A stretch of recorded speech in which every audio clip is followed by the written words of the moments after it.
नमस्कार, B news में आपका स्वागत है। मैं हूं संजना। आइए नजर डालते हैं आज की कुछ खास खबरों पर।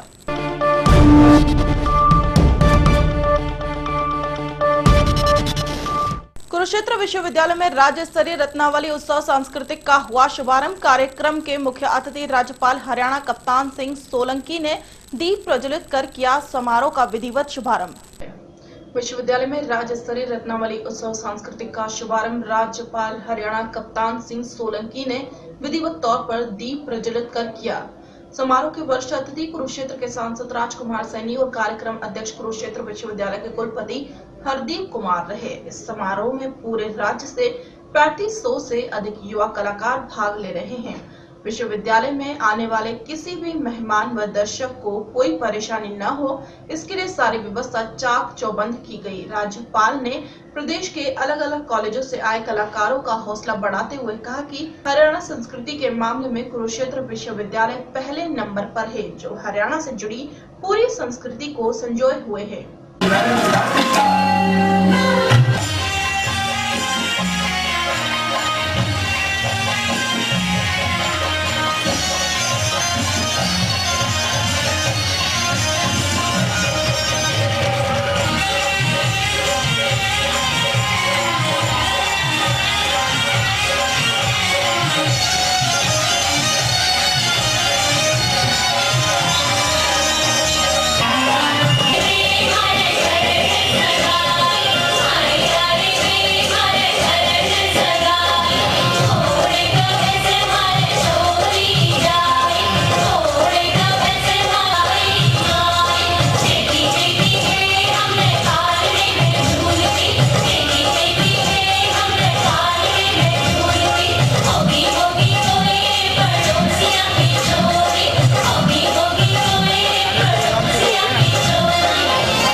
कुरुक्षेत्र विश्वविद्यालय में बहुत अच्छी अनूठी पहल है। ये 1985 से शुरू हुई है, उसको सफलता के 3 वर्ष पूरे हुए हैं। इस कार्यक्रम में जहां उन्होंने 8 विधाओं से 300 कलाकारों के साथ शुरू किया था, आज ये चरम पर है जब 31 विधाओं से पूरे राज्य भर से 3500 हमारे नौजवान कलाकार साथी यहाँ पर उपस्थित हैं। कुरुक्षेत्र विश्वविद्यालय ये क्रीड़ा के क्षेत्र में तीसरा और वैसे नेट के हिसाब से 10वां स्थान होगा। लेकिन हरियाणा क्या है, हरियाणा की पहचान क्या है, हरियाणा की विरासत क्या है, हरियाणा को किन मान बिंदुओं पर, किन चीजों पर स्वाभिमान रखना चाहिए, गौरव रखना चाहिए, इसका प्रगटीकरण जो रत्नावली के माध्यम से हर वर्ष इन 4 दिनों में होता है, ये कुरुक्षेत्र विश्वविद्यालय की शान है और ये नंबर 1 है। जो हरियाणा से पूरे राज्य भर से कलाकार यहाँ पर आए हैं, मैं उनकी प्रशंसा भी करता हूँ, शुभकामनाएं भी देता हूँ और साधुवाद देता हूँ।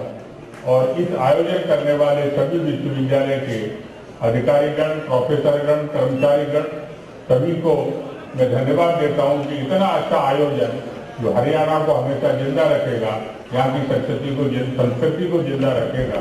और ये नौजवान साथी जो विश्वविद्यालय में आकर के पढ़ते हैं, उनको भी पता लगेगा कि हरियाणा किस बात के लिए जाना जाता है। इन्हीं शब्दों के साथ मैं इस सफल और सुंदर आयोजन का उद्घाटन करता हूँ और आप सबको शुभकामनाएं देता हूँ। धन्यवाद।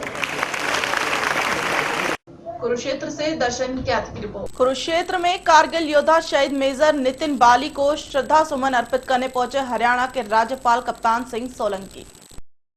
राजा Ajit Singh R K memorial trust द्वारा कुरुक्षेत्र विश्वविद्यालय में कारगिल योद्धा शहीद मेजर नितिन बाली की स्मृति में शौर्य दिवस का आयोजन किया गया। इस अवसर पर हरियाणा के राज्यपाल कप्तान सिंह सोलंकी शहीदों को श्रद्धा सुमन अर्पित करने पहुंचे। जबकि सांसद राजकुमार सैनी, सरबत दा भला ट्रस्ट के चेयरमैन एसपी सिंह ओबराय, कुरुक्षेत्र विश्वविद्यालय के कुलपति हरदीप कुमार भी उपस्थित रहे। शहीद मेजर नितिन बाली की माता आदर्श बाली ने मंच से कुरुक्षेत्र विश्वविद्यालय के स्टोर से धूल फाकर नितिन बाली के मेडल, प्रमाण पत्र और कीर्तिमानों का मुद्दा उठाया और कहा कि मुख्यमंत्री के आदेशों के बावजूद शहीद का अपमान हो रहा है, जिस पर राज्यपाल ने मंच से ही कुलपति से स्टेटस रिपोर्ट मांगी। मीडिया से बातचीत में राज्यपाल कप्तान सिंह सोलंकी ने कहा कि कारगिल का युद्ध देश की सेना के लिए गौरव का विषय इसलिए है कि खड़ी चढ़ाई पर पाक की सेना को हिंदुस्तान के सैनिकों ने जान की परवाह न करते हुए जीता। उन्होंने कहा, मेजर नितिन बाली राष्ट्र का सम्मान और कुरुक्षेत्र का गौरव है, जिसने अपने जीवन का बलिदान राष्ट्र रक्षा में दिया। उस युद्ध की स्थिति बहुत विषम थी। 18,000 फुट की ऊंचाई पर पाकिस्तान की सेना थी और पूरा कारगिल उनके कब्जे में था। उसको मुक्त कराने के लिए हमारी सेना ने जो प्रयास किए वो किसी भी युद्ध की तुलना में बहुत बड़े प्रयास थे। जब सेना नीचे खड़ी है और एक सेना ऊपर खड़ी है तो ऊपर खड़ी हुई सेना युद्ध जीतने के बेहतर स्थिति में होती है, लेकिन हमारे सेनानियों ने उस युद्ध को जीता। कारगिल की जो 18 फुट की ऊंचाई की जो पहाड़ी थी उससे मुक्त कराया और भारतवर्ष की विजय पताका फहराई। उसमें कई शहीद हुए। उनकी वीर गति राष्ट्र उसके लिए सम्मान प्रकट करता है और हरियाणा का गौरव है कि इसी विश्वविद्यालय का पढ़ने वाला छात्र शहीद नितिन बाली, जो बीमार होने के पश्चात भी, कहने के पश्चात भी उसने अपनी चौकी नहीं छोड़ी और अपना जीवन वहां पर दे दिया राष्ट्र की रक्षा के लिए।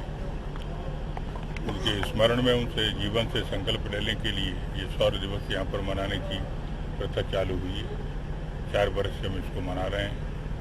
हम ऐसे वीर शहीद के चरणों में अपनी श्रद्धांजलि अर्पित करते हैं और ये संकल्प लेते हैं कि देश की रक्षा के लिए किसी भी तरह की कुर्बानी से हम पीछे नहीं रहेंगे। कुरुक्षेत्र से दर्शन कैद की रिपोर्ट। महोबा के उप कारागार अपनी कार्यप्रणाली को लेकर आए दिन चर्चा में बना रहता है। जेल के अंदर कैदियों से हो रही धन उगाही और जुआ की शिकायतें भी सामने आ रही है। वहीं पैसे न देने पर कैदियों को जेलर के सितमों से भी झेलना पड़ता है। महोबा जिला उप कारागार में कैदियों के साथ बढ़ती जा रही बर्बरता थमने का नाम नहीं ले रही है। जेल के अंदर हो रहे कुकृत्यों के खिलाफ आवाज उठाने वाले कैदियों को जेलर की मार सहनी पड़ रही है। बीते रोज जेल के अंदर 2 कैदियों को जेलर और डिप्टी जेलर की पैसों की मांग पूरी न करने पर उनकी जमकर लाठी डंडों से दौड़ा कर बेरहमी से पिटाई की गई। इस बात का खुलासा तब हुआ जब कैदियों ने अपनी आप बीती की शिकायत एडीजे प्रथम कोर्ट से की, जिस पर कोर्ट ने दोनों कैदियों को डॉक्टरी परीक्षण के लिए जिला अस्पताल भेजा।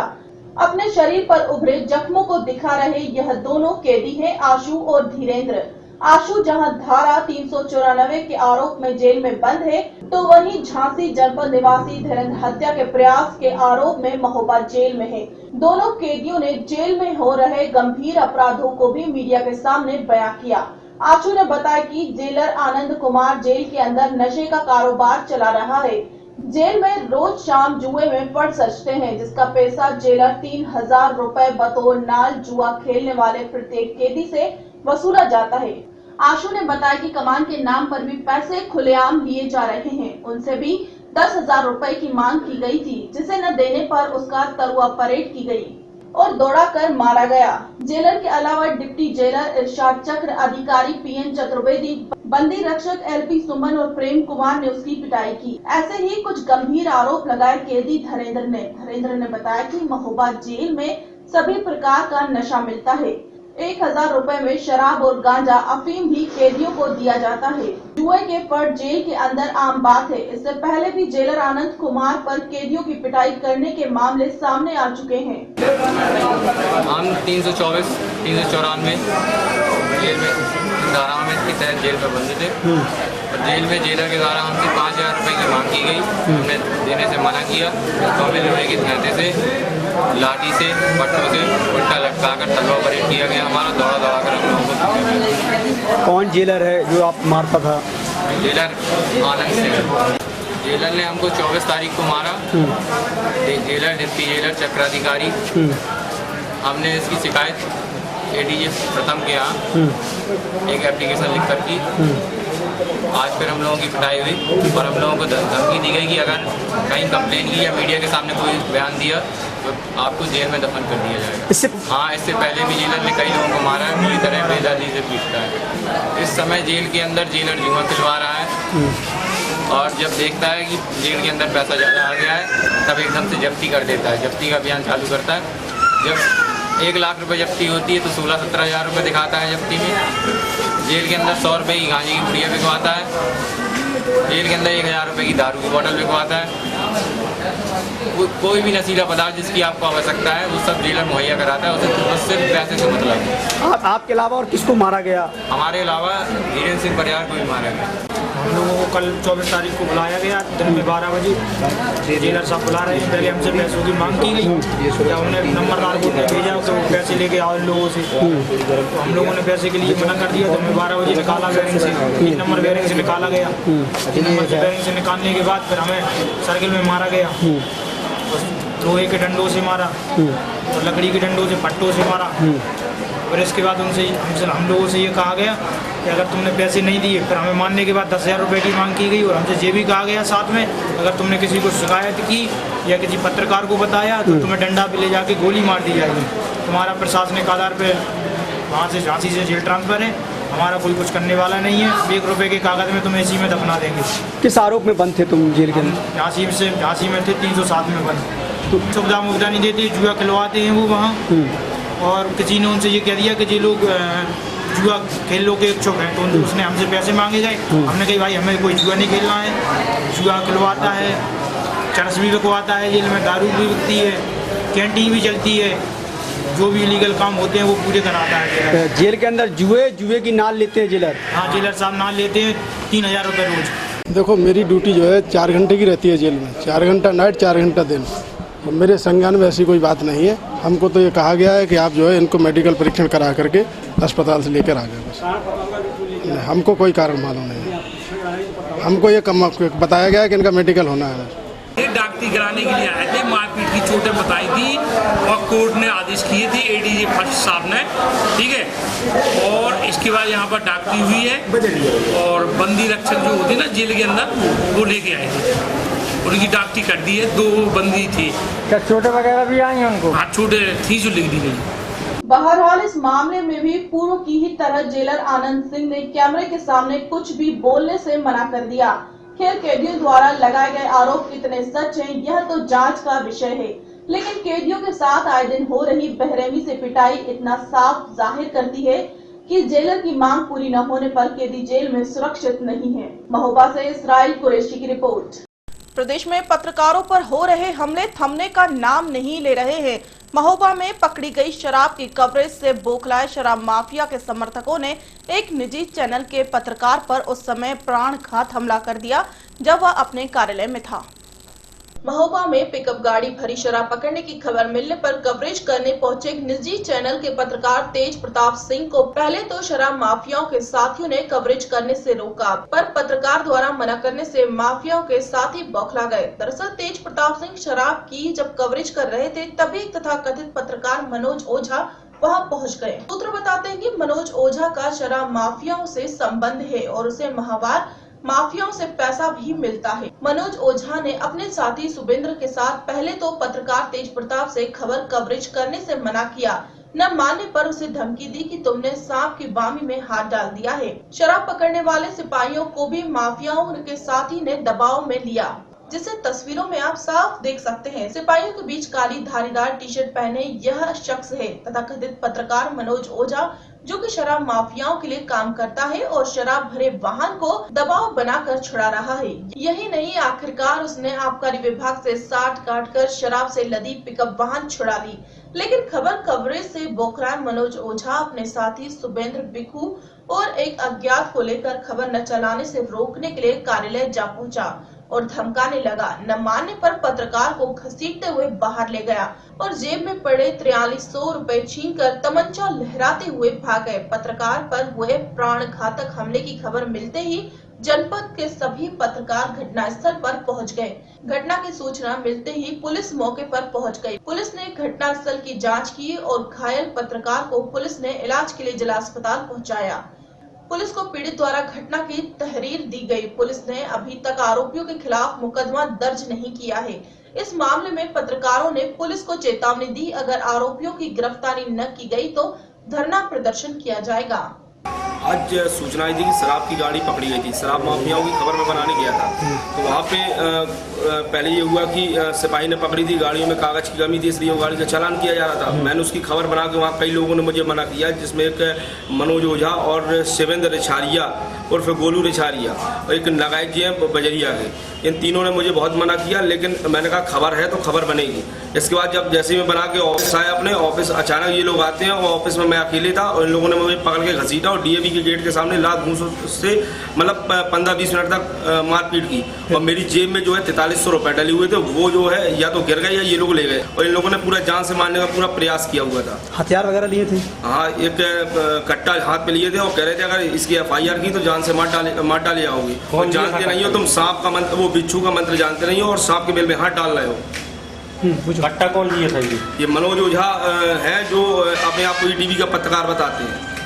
काफ़ी चोटें हैं, कुछ एब्रेजन्स हैं, कुछ कंफ्यूजन्स हैं। इनको चोटें जो आई हैं वो चेस्ट में है, बैक में है, इसके अलावा हाथों में भी चोटें आई हुई हैं। उनको एब्रेजन्स हैं और बैक साइड में कंफ्यूजन वगैरह है।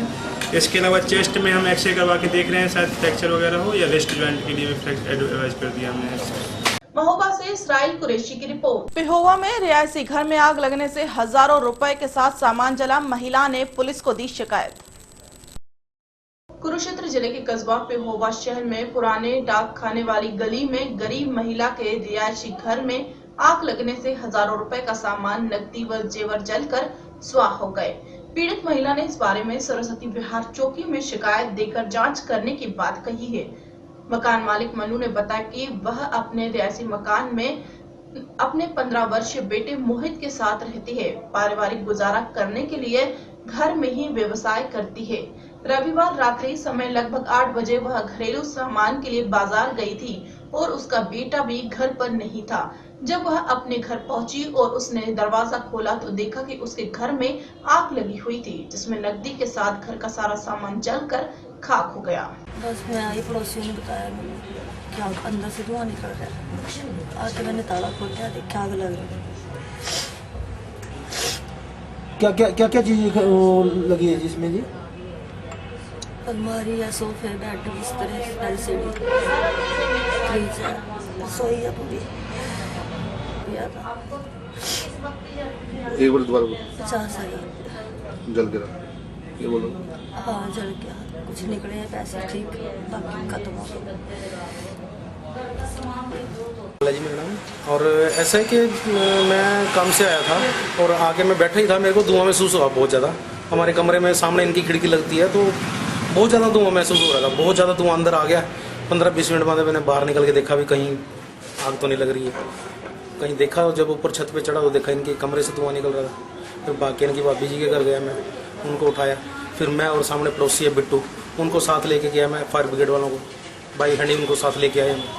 और उसके बाद जब तक आए थे तो सब खत्म हो चुका था, सारा कुछ था ही नहीं। और ऐसे ही जब हम अपनी बेटी को ऊपर से धोती हमारी है उसको उठा के ला रहे थे, ऊपर से कंच गिरा, उसके कान कट गया, 5-6 टांके लगे और ये गाल जल गया उसका। यहाँ से शीशा गिरा गरम, जब पानी गिरा तो गरम शीशा बन गया एकदम। तो ऐसे हुआ जी, बाकी रहा तो कुछ नहीं। कुरुक्षेत्र से दर्शन कैद की रिपोर्ट। खबरों में फिलहाल इतना ही, मुझे दीजिए इजाजत, नमस्कार।